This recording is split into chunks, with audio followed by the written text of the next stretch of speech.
Retour sur le plateau Equinox Soir, c'est le temps du débrief. Deuxième partie, toujours avec Honoré César Ngomon, Didier Yemkwa, Fabrice Lena, Maître Fidèle Djumbissi et Padi Assanga. Padi Assanga, bonsoir une fois de plus. Laurent Koudou Bagbo est rentré en Côte d'Ivoire jeudi dernier, le 17 juin. Et première apparition publique, c'était à l'église catholique qu'il retrouve après un passage chez les évangélistes. Quelle signification pour vous? Monsieur Serge Alain Autou, cette anecdote dit beaucoup de choses aux Africains. And let me say it in English. Laurent Gbagbo, who's an international socialist, who is a friend and brother of the chairman, has gone to the Catholic Church and they have recognized him as a saint of peace. In the likes of Christian Cardinal Tumi, who's you can see here behind me. This is the same person who was trying to reconcile Cameroonians. He is the one who guaranteed our return to Cameroon to be present and to represent our opinions. He told me personally, and all of you know I don't hide it from anybody, that he and the chairman Fundi are the people who said, call your brothers and let's sit down and talk, because the white boys will not help you. They have their interests. So Laurent Gbagbo is a symbol, it's a political symbol, and now the religious leaders in Ivory Coast are recognizing him as a symbol for reconciliation. But the unfortunate thing with Cameroon is that our symbol, who was the Christian Cardinal Tumi, and the chairman Frundi, is sick. Chairman Frundi is going to leave Cameroon anytime soon for medical necessities. But one thing I want to make here clear is this, that these two personalities that you see behind me, Serge Alain Autou, they said, let Anglophones sit down and talk. Can we put sanity in this thing that we are striving for?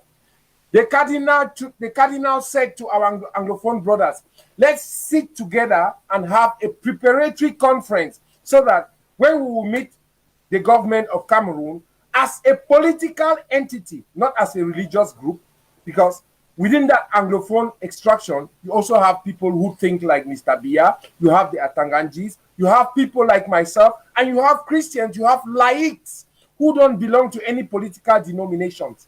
So Laurent Gbagbo in Côte d'Ivoire incarnates that entity, and the cardinal and the chairman Fundi, they have told you that that is the way forward. You will never have a Cameroon when you don't respect everybody's opinion. It is not the highway, the only way, but it is a consensus that will come out from such a meeting. And I believe that the Anglophones still have that leverage, despite the fact that Anglophones are killing Anglophones. And I want to tell you something here concerning the kidnappings and the killings of regional delegate or divisional delegates in Ndian. Serge Alain Autou, the person who was killed, it is not Paddy who is talking. You people are journalists. Go do your investigations. 10 Kobo received millions of francs to kill his rival. And those who are still alive, somebody is there in the diaspora telling them that they should kill them because that is going to cause an international uproar that is going to bring the diaspora to come and sit on the negotiation table. But that person who was speaking on that video, in that audio, I know him very well. He is a German Cameroonian who left Germany and went to England. I don't want to call his name. You journalists should do your investigations. And I think that Cameroonians should sit up, Francophones like Anglophones, and say enough is enough. And we should encourage the Anglophone to have some kind of an intra-Anglophone dialogue. What Cardinal Tumi proposed, what Monzo proposed, what Ayapol Abine proposed, and then we'll come and sit down with the Francophone extraction of Cameroon and tell them that this is where our shoes is paining and this is the concessions that we can make. I think I would have told you where the way forward. And if you have any other questions, I'm still on your platform. Thank you for having me. Merci Paddy. On va d'abord rester sur cette apparition publique de Laurent Gbagbo. Didier Imkwa, pour vous, qu'est-ce que il y a tout un symbole, la remise d'un chapelet blanc par le cardinal d'Abidjan, Jean-Pierre Coutois, et qui lui dit ceci: le train de la réconciliation est sur les rails, mais il faut que le train aille jusqu'à la gare de la paix. Serge Alain Autou, dois-je revenir sur l'éloge que j'ai fait à l'entame de l'émission? À l'entame de l'émission à Gbagbo.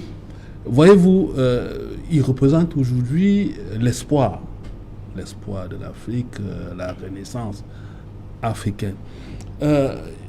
Laurent Gbagbo rentre dans son église d'antan, comme on l'a appris.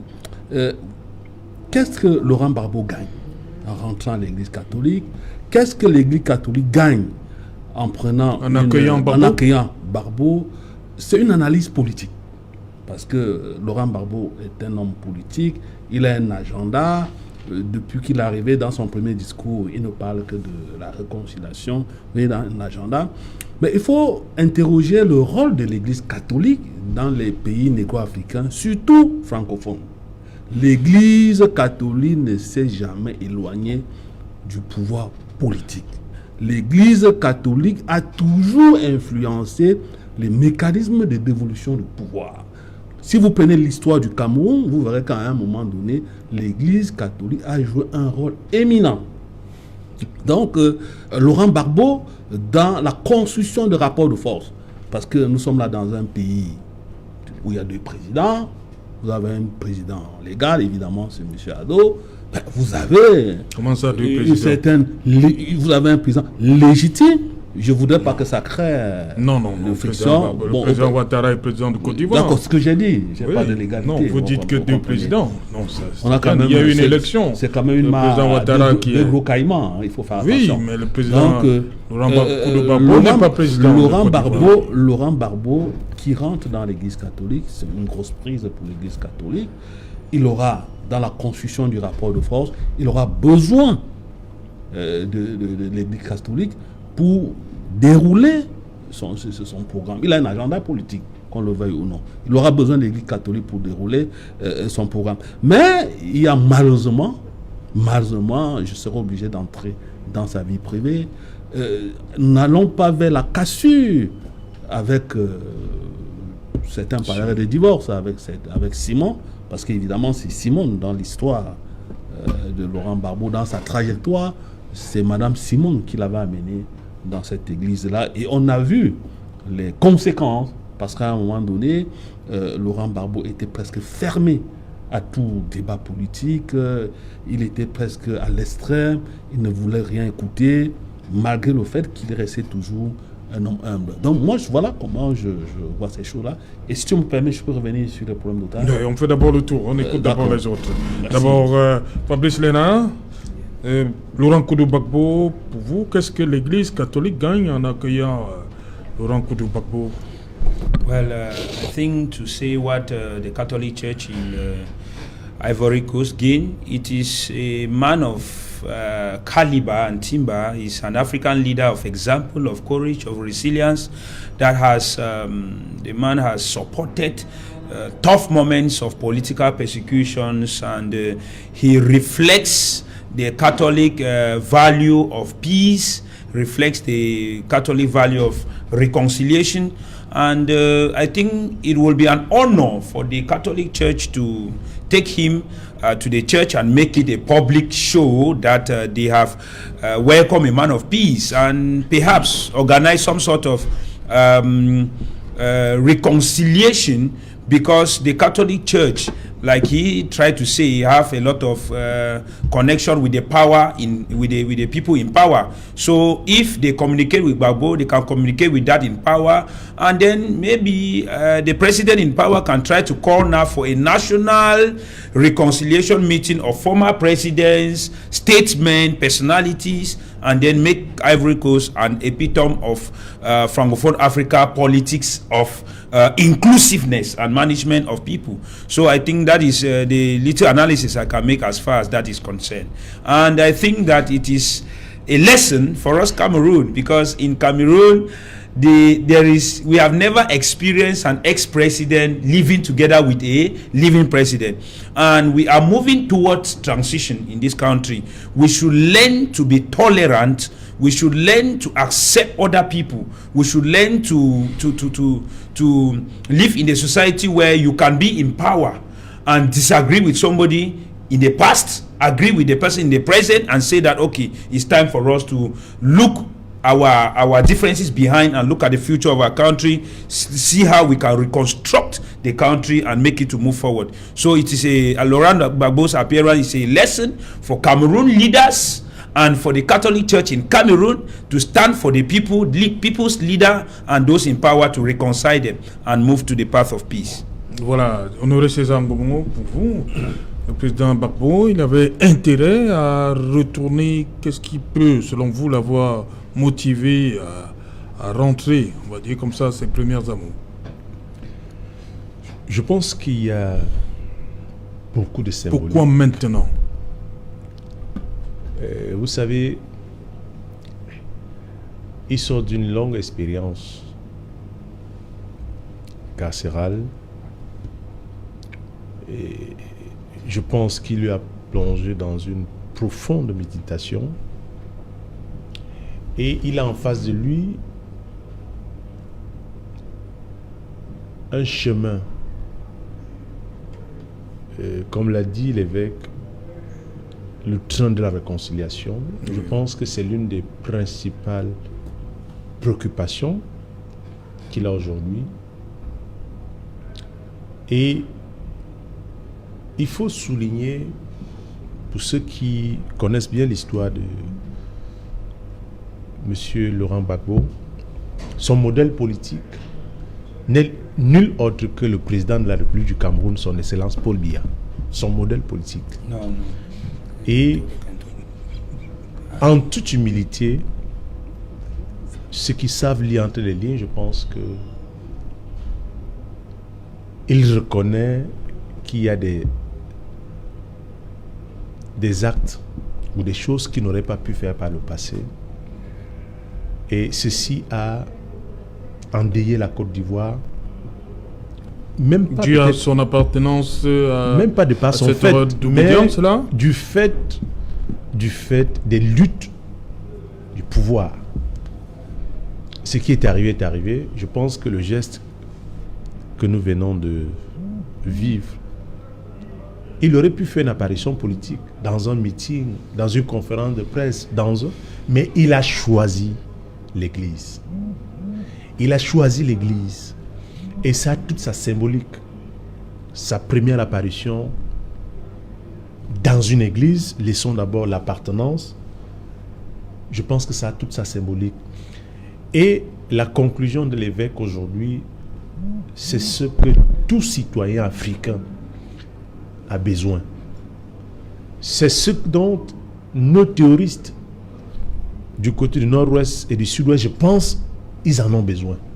Et aujourd'hui, je pense qu'il est important, lorsqu'on met Dieu au centre, si tu bâtis sans, je pense que c'est la parole de Dieu qui le dit, si tu bâtis sans Dieu, tu bâtis en vain. Et Laurent Gbagbo aujourd'hui, il est l'espoir de toute une génération qui rêve assurer des transitions paisibles, sans bain de sang, sans chassement, comme veulent nous amener certains partis politiques, en toute démocratie. Aujourd'hui, il reflète cette humilité, ce travail. Et je pense qu'aujourd'hui, il fait croire, il fait voir aux yeux du monde entier, il n'y a rien de plus précieux que la paix. La guerre détruit, la guerre divise, la guerre endeuille des familles. De toutes les façons, la guerre ne construit nulle part. Aujourd'hui, il est un symbole, il est un monument. un monument qui portera qu'un seul nom, la paix. Aujourd'hui, je pense que par sa présence, par le geste qu'il a posé hier en faisant son apparition dans une maison de Dieu, et je pense que c'est un exemple qu'il faut copier, et il s'adresse à tous les leaders politiques, qu'ils soient de la société civile, qu'ils soient des partis politiques, que rien ne peut se bâtir sans mettre Dieu au centre. Ce n'est pas le fait d'être qu'il soit allé dans une église qui fait en sorte qu'il ne soit pas l'enfant de Dieu. Mais je pense que la symbolique aujourd'hui de son apparition à la cathédrale, l'église catholique, tous ont apprécié. Musulmans, athées, bouddhistes, tout le monde a apprécié. Et c'est cette symbolique que nous devons retenir. Il ne faudrait pas qu'on nous amène dans un débat religieux qui contribuera de plus en plus à nous diviser. Il faudrait qu'on reste dans une construction où tout être humain, même les amazoniens, même les terroristes, quand ils parlent poser des bombes, ils crient Allah. Tout le monde appelle Dieu. Même le bandit, quand il part pour pouvoir kidnapper, pour soutirer ton porte-monnaie, il prie Dieu de lui venir au secours. Donc, la symbolique ici, ce n'est pas de pouvoir connoter sous forme d'appartenance religieuse. Je pense qu'ici, le Dieu qui est appelé par tous les Africains, par ce geste qui a été posé hier, c'est le Dieu de la paix, le Dieu d'amour. Ok, merci. Maître Fidèle Djoumbissi, depuis que Laurent Gbagbo est rentré en Côte d'Ivoire, il y a le terme réconciliation qui le suit partout. Et c'est comme a dit son fils Michel Gbagbo au micro de notre reporter sur place, Cédric Noufélé, à Grand Bassam, du côté de la Côte d'Ivoire. Il pense que son père est un maillon essentiel pour la réconciliation en Côte d'Ivoire. C'est votre avis? Oui, je vais parler en tant que catholique de l'église catholique romaine. Oui. Il y a un autre événement qui n'a pas attiré beaucoup d'attention. Il y a Blé Goudé, son co-détenu et son compagnon de guerre, son ancien ministre de la jeunesse, qui s'est fait baptiser la semaine dernière à l'église catholique à Bruxelles. Oui. Donc, l'église catholique récupère ses... Ce n'est pas une récupération. Ses ouailles? Non, je dis récupère ses ouailles qui, à un moment, sont partis, c'est ça? L'église catholique est une grande église. Oui. C'est une église universelle. C'est la mère des églises. C'est une église universelle. Il faut rappeler que Laurent Gbagbo est resté chrétien. Parce que même s'il va chez les évangéliques, il change seulement de chambre. Oui. Parce que nous parlons de l'œcuménisme, lorsque nous voyons toutes ces églises avec pour base le christianisme. Et qu'il y a eu cette division depuis la réforme avec Luther, avec les 995 thèses placardées. Le 31 octobre, à l'église de Wittenberg, le 31 octobre 1517. Les 595 thèses. Les 95 thèses. Exact, sur lesquelles il marquait la différence avec l'église catholique romaine. Et qu'il y a eu ce courant évangélique qui a pour fondement seulement l'évangile. C'est pour ça qu'on les appelle les évangéliques. Donc le fondement, la source de l'évangile, c'est la révélation. Alors qu'à l'église catholique, on a pour source la révélation, la tradition et le magistère. Donc qu'est-ce qui explique donc ça? Voilà pourquoi j'ai dit le retour des ouailles dans l'église catholique. Je pense que aujourd'hui, parce qu'à un moment ils sont partis, il faut le reconnaître. C'est ça. Laurent Gbagbo et son compagnon Blé Goudé sont dans la démarche de la renaissance spirituelle. Oui. Parce que, comme César a dit tout à l'heure, ils ont passé beaucoup de temps en prison, ils ont médité. Oui. Et ils auraient compris que le chemin spirituel qu'ils avaient changé à un moment donné n'était pas le bon. Maître, il faut revenir maintenant à la chambre de départ, c'est-à-dire dans l'église catholique, et retrouver les valeurs de l'église catholique pour la suite du combat politique. Et comme vous avez remarqué que même si Didier dit que l'église catholique n'a jamais été loin du pouvoir, mais il faut, je dis pas que c'est pas faux, mais il faut aussi relever que l'église catholique en Afrique a beaucoup œuvré pour la paix. Vous vous souvenez, lors des conférences nationales des troubles, il y a beaucoup de... On a confié aux cardinaux, des évêques. Moussengo au Congo. Exact. De Souza au Bénin. Exact. Donc l'église catholique a joué mais n'allons pas dans ce débat-là. On sait comment aussi l'église catholique s'est installée. Pour moi, il était judicieux, pour un africaniste, de nous rejoindre. Moi qui crois au crâne, pan-africaniste et kémite. Parce que c'est un peu, voilà, c'est un peu paradoxal. Je lui réponds. La spiritualité. Non. Je lui réponds. Permettez à Maître Djoumbissi d'aller jusqu'au bout de ça. Je lui réponds. C'est un débat. Non, Didier. Non, c'est pas ça. Non. Il faut comprendre. C'est ma façon de voir les choses. Mais nous qui croyons au crâne, nous qui faisons l'hindouisme, nous sommes chrétiens. Nous sommes tolérants. Donc, je voudrais juste. C'est un discours contradictoire. Pour un panafricaniste qui croit qui est kémite, c'est-à-dire qui croit au retour, ou bien, au retour, peut-être en Égypte, peut-être pas retour, mais il faut revoir. Parce que c'est ça le panafricanisme. Il était judicieux pour Laurent Gbagbo Koudou de nous rejoindre. Mais on ne lui fait pas un procès. Parce que vous avez dit quelque chose de très important, l'écuménisme. Nous qui font l'hindouisme à Banganté, nous ne sommes pas fermés à l'écuménisme. Parce qu'en fait, il y a un Dieu qui est un être suprême. Non, si vous faites l'hindouisme ou bien l'hindouisme, ce n'est pas le communisme, ça. Le communisme, c'est toutes les religions qui ont pour base le christianisme. Ah bon? Oui, c'est ça le communisme. Donc si c'est ça, alors je retire. Merci, bon, si on veut parler de ça, on parle. Non, je me retire. Je ne suis pas assez. J'ai pas assez de ressources pour aller dans ce terrain. Non, si le communisme, c'est la chrétienne. Le communisme concerne seulement les chrétiens. Ah, d'accord. Toutes les religions qui ont pour base le christianisme. D'accord. Et on peut, si on va étendre à d'autres religions, on parle de dialogue interreligieux. Tout à fait. Si on sort du christianisme pour aller à l'islam, par exemple, il y a des concertations avec d'autres religions. Donc le christianisme fait des concertations. Oui, je voulais parler du recours à l'Égypte, pas du retour. Alors, nous pouvons faire la concertation avec vous. Et c'est là où on parle de dialogue interreligieux. Tout à fait. Donc, je veux dire que Laurent Gbagbo rentre à l'Église catholique pour retrouver ses valeurs. Et comme il a annoncé que lui, il sera prêt pour contribuer à la réconciliation dans son pays. Et vous avez entendu l'évêque qui a célébré la messe dit qu'il compte sur lui pour que le dialogue soit fructueux et pour que la Côte d'Ivoire retrouve la paix. Donc l'Église catholique est pleine de trésors en ce qui concerne les valeurs de paix. Donc nous pensons que c'est pour ça que Laurent est rentré dans cette église-là. Voilà, vous vouliez parler de... Oui, ces délégués départementaux rapidement. Oui, je voulais parler de la prise d'otages. Oui. Ces gens-là autour, les spécialistes de la polémologie. La polémologie, c'est la science de la guerre. Nous renseignent que la prise d'otages poursuit deux objectifs. Le premier objectif, c'est le financement pour l'achat des armes. Je ne sais pas si avec 50 millions, on peut acheter les armes. Il faut acheter les remèdes, il faut acheter les chaussures, les habits, il faut acheter de la nourriture, les médicaments. Et surtout, la drogue. Parce que tous ces jeunes qui vont commettre ces assassinats-là sont enivrés de drogue.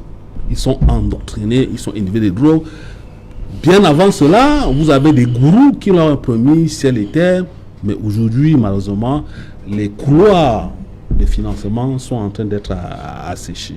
Donc, il y a aussi un deuxième objectif, il ne faut pas l'oublier. La crise colombienne, même si là-bas elle était beaucoup plus idéologique, alors qu'ici c'est une crise identitaire, nous renseigne que la prise d'otage peut être aussi la construction d'un pont de dialogue. Et en ce moment, je pense que le chef d'État venait de nommer deux médiateurs qui peuvent faire le travail. Parce que, voyez-vous, je ne voudrais pas rentrer. Lorsqu'on parle d'otage, il faut prendre de la distanciation, parce que c'est la vie des gens. Il faut faire beaucoup de distanciation. Est-ce qu'il faut payer ou pas? C'est des questions fermées, vicieuses. Il faut aborder ce questionnement avec beaucoup de distanciation parce qu'il s'agit des vies humaines. Donc moi, je pense que le chef d'État a nommé deux médiateurs qui peuvent faire le travail, mais aussi il y a des légitimités qui ne se décrètent pas. Je prends le cas, par exemple, du chairman John Fundi. Moi, je suis convaincu que plusieurs fois il a été arrêté, il peut faire ce travail de dialogue, pourquoi pas. Nous avons perdu un autre influenceur, son éminence, le cardinal Toumi. Je pense qu'il est temps de mettre un certain nombre d'influenceurs dans ce genre de rôle-là pour que ces fonctionnaires-là retrouvent leur famille. C'est la grande criminalité peut-être. On dit ça depuis, c'est depuis qu'on demande. Oui, nous sommes sur le plateau. J'espère qu'en face de ceux qui sont à Yaoundé nous écoutent, parce qu'il faut utiliser des c'est les mêmes mots qui reviennent depuis, et même avant la mort du cardinal Toumi. Vous savez, c'est mon discours. Je suis resté cohérent parce que je préfère ne pas politiser ces histoires d'otages, parce que je condamne, d'autres n'ont pas condamné ici. Quoi, vous pensez qu'il faut nommer quelqu'un? On a déjà nommé 2 médiateurs. Non, vous parlez du ni John Frondi. Oui, je crois. C'est un influenceur. Oui, je pense. Il faut aller, parce que c'est des Camerounais, c'est pas des Camerounais qui ont pris en otage les Togolais ou les Béninois. Ouais. C'est des Camerounais qui ont pris d'autres Camerounais. Donc il faut négocier, il faut discuter. Afin de libérer, c'est ça que le deuxième objectif, ça peut être un pont ça peut être un pont de dialogue, ça peut être, il faut décrypter. Dans la polémologie, il faut savoir décrypter les représentations. Il faut savoir décrypter les figures, vous comprenez. Donc il faut éviter de tomber dans la condescendance, dire qu'on ne va rien faire, mais c'est des familles qui sont aujourd'hui en train de souffrir. Imaginez que c'est mon petit frère, mon souvenir, qui a été pris en otage. Je ne serai pas dans les mêmes dispositions psychologiques que les autres panélistes. Donc il faut comprendre cela. Donc moi je pense que lorsqu'on a la chance, et même le privilège, d'avoir des personnalités comme John Frondi, qui à un moment donné, parce qu'il faut le dire, il faut le rappeler à certaines personnes ici, qu'en 1990, ce monsieur au sommet de la gloire, il aurait pu faire basculer le Cameroun dans le feu, dans la GN. Il lui fallait juste quelques mois. Il y a des leaders politiques aujourd'hui qui lui en veulent parce qu'il a refusé de prendre les armes pour revendiquer sa victoire, entre guillemets. Donc je pense qu'il garde encore une certaine légitimité. Merci. Le gouvernement peut l'utiliser, c'est un Cameroun. Rapidement, 30 secondes chacun, oui. On sort de l'émission. Oui, il faut relever que... Qu'est-ce qu'il faut faire pour venir libérer les délégués encore en vie? Qu'est-ce qu'il faut faire? La responsabilité incombe aux gouvernants, à ceux qui sont au pouvoir. Il vous souvient qu'au début de la crise de Boko Haram au nord, le gouvernement s'est battu pour aller récupérer les otages français qui étaient entre les mains des ravisseurs de Boko Haram. Et également, des Camerounais même. Oui, et également, je pense qu'il y avait la femme du ministre Amadou Ali qui était en otage, et le gouvernement a déployé les moyens pour... c'est ce qu'il faut pour les délégués d'une Diane. Exact, il faut la même démarche pour les récupérer, sinon c'est le gouvernement est responsable de la situation, parce qu'il continue à entretenir la guerre. Fabrice Léna, rapidement, qu'est-ce qu'il faut faire pour les 5 délégués encore en vie, ainsi que le chef de la division des impôts? Before coming down rapidly, I just want to tell my brother that nous sommes à la fin de l'émission, je vous en prie. Let me just take this to the CBDM regime, please, what will help us for us to advance is not to call some other people terrorists.